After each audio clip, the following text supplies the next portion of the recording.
Normalmente, cuando pensamos en cómo percibimos el mundo, pues asumimos que nuestros ojos funcionan como una cámara de vídeo, ¿no? Claro, como si grabáramos la realidad tal cual. Exacto, de forma completamente objetiva.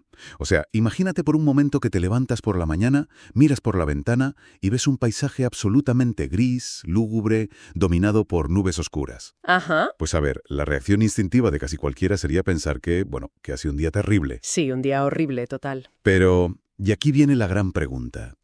¿Y si el problema central no es el paisaje en sí? O sea, ¿qué pasaría si la felicidad o la angustia que experimentamos no dependieran de lo que estamos mirando, sino del color exacto de los cristales de las gafas que llevamos puestas, sin siquiera darnos cuenta? Pues mira, esa metáfora visual, la de las gafas, ilustra muy bien el núcleo de uno de los mayores malentendidos de la psicología humana. Ya, Porque tendemos a creer que somos observadores pasivos. Asumimos que los eventos nos ocurren y nosotros, pues simplemente los padecemos. como si fuéramos víctimas del entorno, digamos. Efectivamente. Sin embargo, la ciencia cognitiva demuestra que somos intérpretes activos. O sea, construimos la realidad en tiempo real. Y lo más peligroso de este proceso es que operamos con la convicción absoluta de que vemos la verdad desnuda.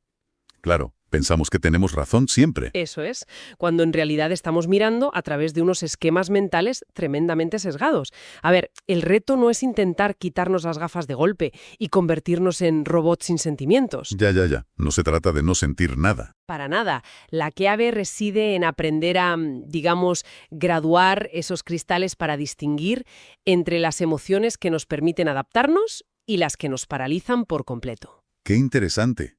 Pues bienvenidos a un nuevo análisis a fondo. Hoy tenemos por delante una disección fascinante sobre la arquitectura de la mente. Vamos a explorar el verdadero origen de nuestras emociones y, bueno, cómo el diálogo interno, ese murmullo constante que tenemos en la cabeza, no solo comenta nuestra realidad, sino que literalmente la fabrica. Totalmente. Y para ello nos vamos a basar en dos documentos súper interesantes. Uno se llama Descubriendo las emociones y el otro, curiosamente, se titula simplemente 1.pdf. Y a través de estos textos vamos a analizar escenarios cotidianos y a examinar cómo usamos el lenguaje para, básicamente, boicotearnos. Sí, nos ponemos la zancadilla a nosotros mismos constantemente. Exacto. Así que la misión de esta inmersión es entender por qué reaccionamos como reaccionamos ante los problemas diarios y, sobre todo, aprender a auditar nuestro monólogo interior para ganar claridad mental, ideal para quienes nos escuchan y buscan un poco de paz sin tanta sobrecarga de información. Pues para transformar nuestra respuesta emocional, el primer paso ineludible es localizar la fábrica donde se producen esas emociones. Porque hay un mito inmenso, súper arraigado en nuestra cultura. ¿Cuál es? El que dicta que el mundo exterior es el responsable directo de nuestro malestar. O sea, creemos que la lluvia nos entristece, que el tráfico nos enfurece o que un comentario desafortunado nos humilla. Claro, lo típico de me has hecho enfadar. Exacto, pero la evidencia psicológica es tajante en esto. El mundo exterior carece de la capacidad de inyectar emociones directamente en nuestro torrente sanguíneo. Vale. Pues vamos a poner a prueba esa idea con una situación muy gráfica que aparece en los apuntes, que es la secuencia del lago. Ah, me encanta ese ejemplo. Sí, es buenísimo. A ver, visualicemos a alguien que está sentado a la orilla de un lago, en una tarde de verano perfecta. Idílico. Total. El sol empieza a esconderse, el agua está en calma, no hay un solo ruido. Es la imagen viva de la paz absoluta.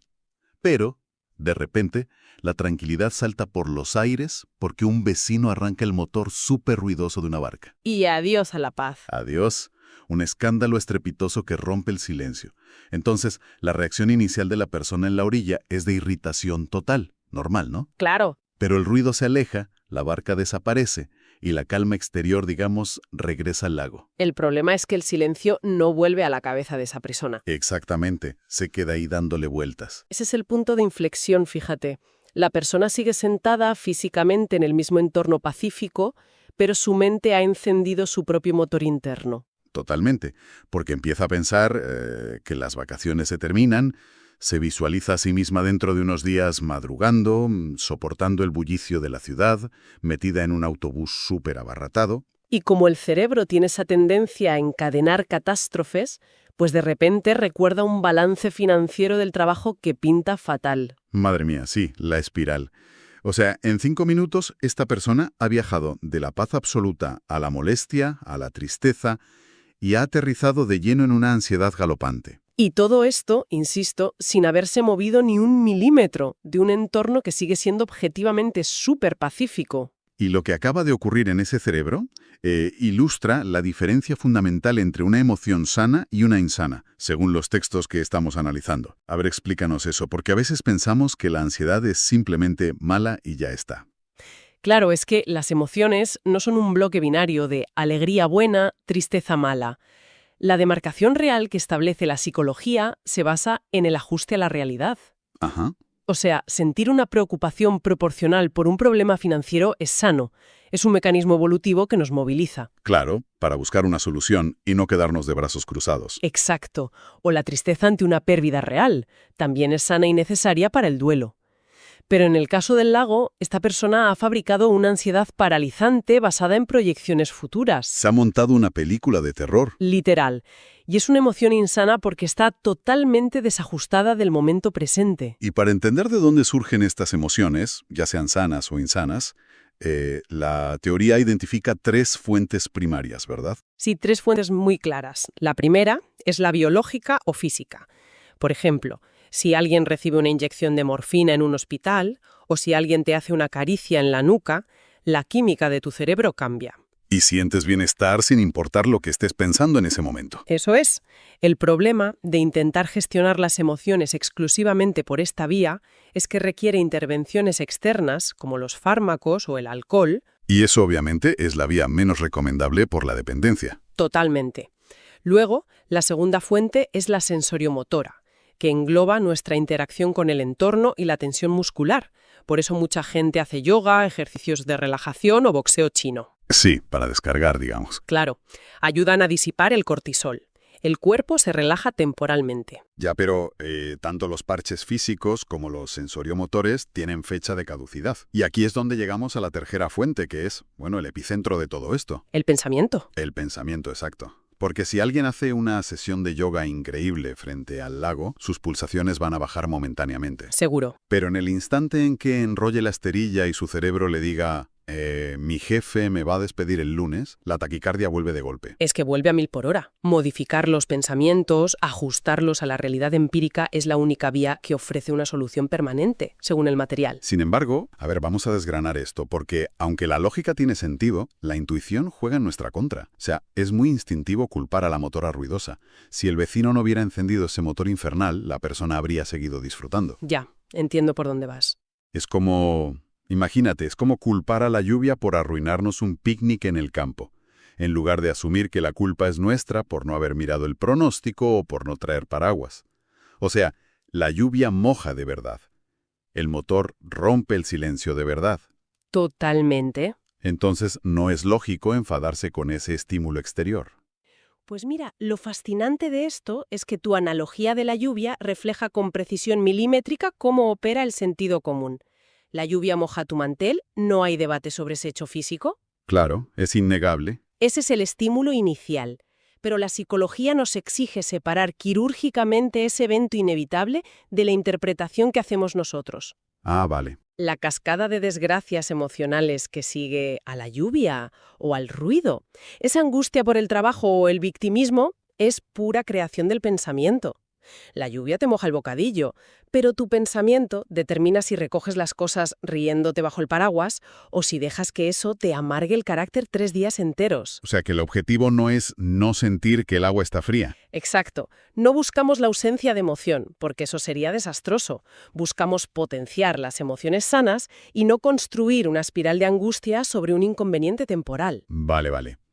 Pues si el evento externo no es el culpable directo, necesitamos pruebas concretas de que un mismo estímulo puede generar emociones súper distintas. Y aquí es donde entra la historia de Juan Gómez y los espagueti. Un clásico absoluto. Sí, a ver, imagínate que Juan llega a casa después de una jornada laboral devastadora. Está exhausto. Se sienta y ve que le han servido unos espaguetis completamente quemados. Pobre hombre.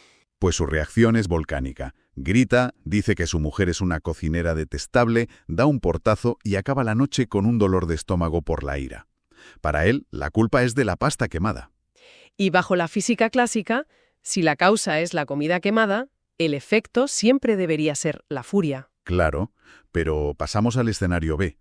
2 semanas después, a Juan le suben el sueldo un 20%. Llega a casa, digamos, flotando en una nube.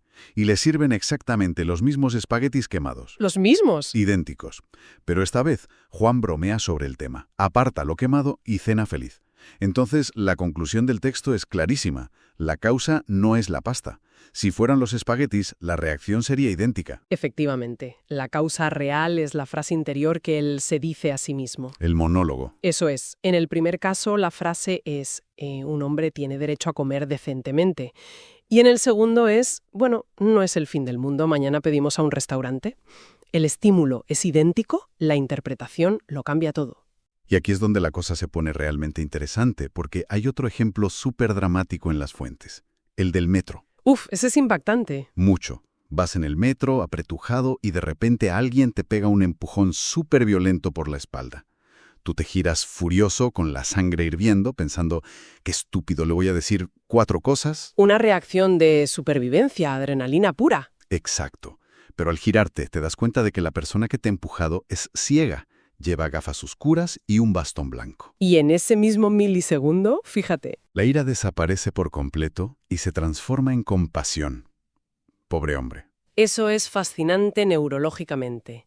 El córtex prefrontal, la parte lógica, anula a la amígdala. Y el estímulo físico, el golpe en la espalda, es exactamente el mismo. ¿Significa esto que pasamos gran parte del día alucinando nuestra propia realidad, basándonos en cómo nos hablamos? Pues esto plantea una cuestión importante. Prácticamente vivimos en un monólogo interior ininterrumpido. O sea, piensa en la gente que va sola en el coche, insultando a los demás conductores. Buf, a diario. Sí, sí.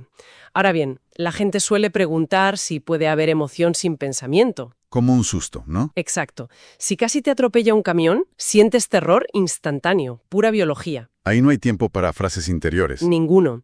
Pero si 1 hora después de que el camión se haya ido, tú sigues con taquicardias y miedo, ese miedo residual ya no es por el camión. Es por la película que te estás contando. Exacto, porque te sigues repitiendo, qué espanto, me ha podido matar.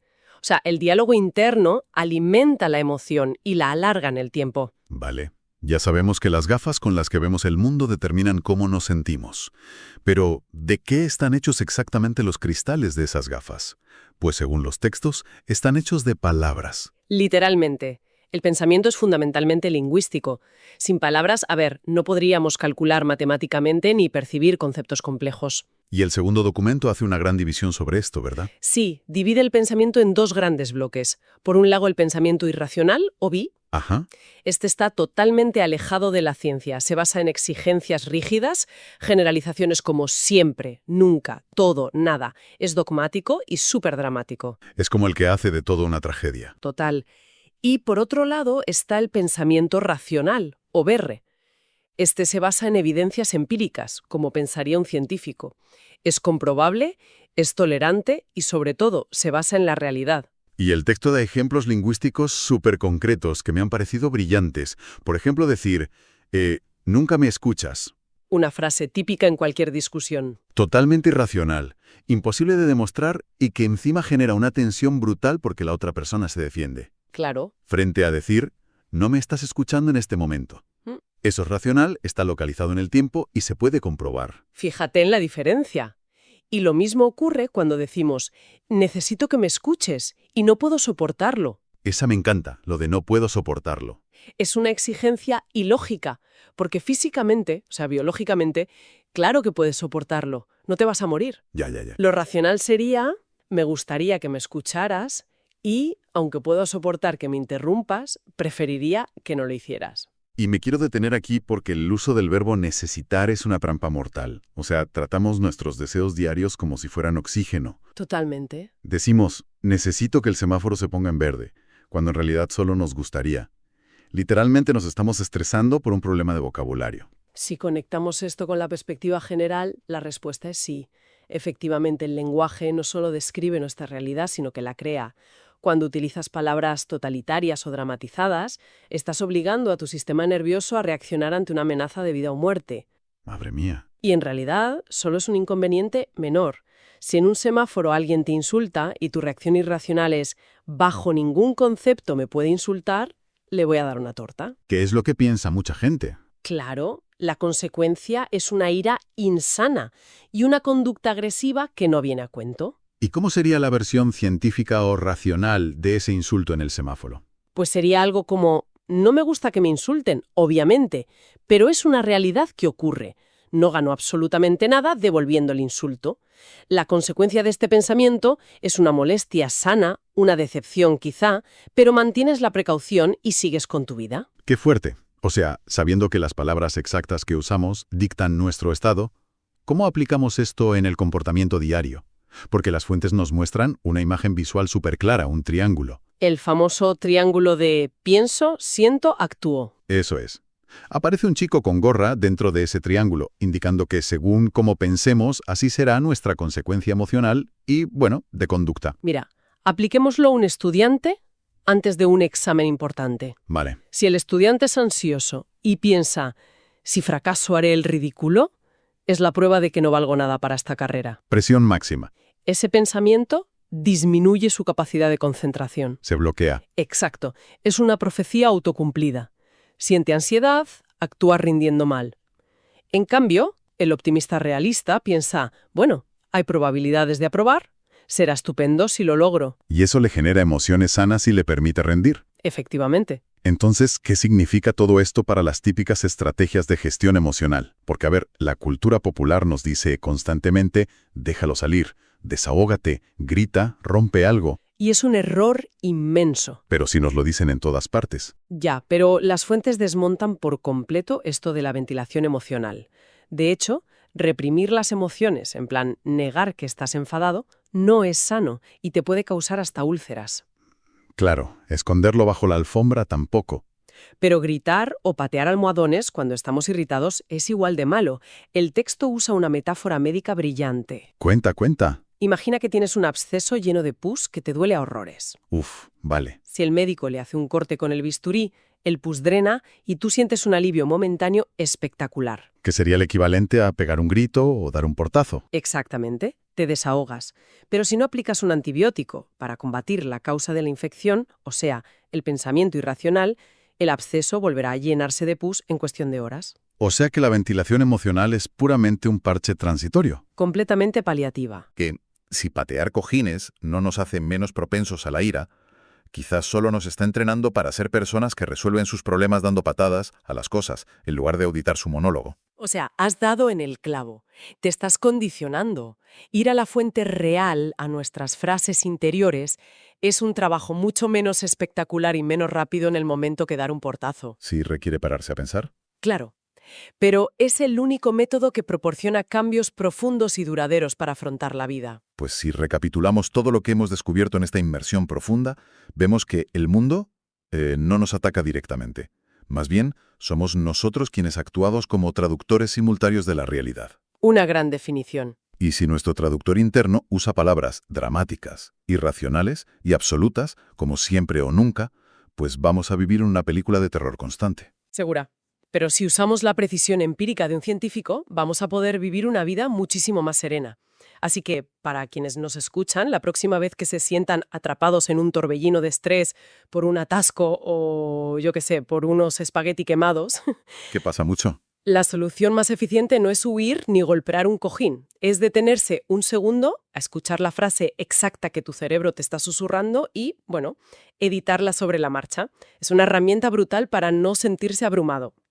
Y para cerrar, me gustaría dejar una última reflexión derivada de los textos, que me parece fascinante. Adelante. Si el pensamiento es completamente lingüístico y depende de las palabras, ¿significa esto que aprender un nuevo idioma o simplemente esforzarnos por ampliar nuestro vocabulario diario con matices más sutiles nos otorga literalmente el superpoder de sentir una gama completamente nueva y más saludable de emociones? ¡Uf! ¡Qué concepto tan brutal! O sea, mejorar tu diccionario para mejorar tu salud mental. Exacto. Es algo fascinante para que nuestra audiencia le dé vueltas. Pues nos despedimos con esa pedazo de reflexión. Muchísimas gracias por acompañarnos, animamos a todo el mundo a seguir aprendiendo y, sobre todo, a cuestionar nuestra propia realidad interior. Hasta el próximo análisis.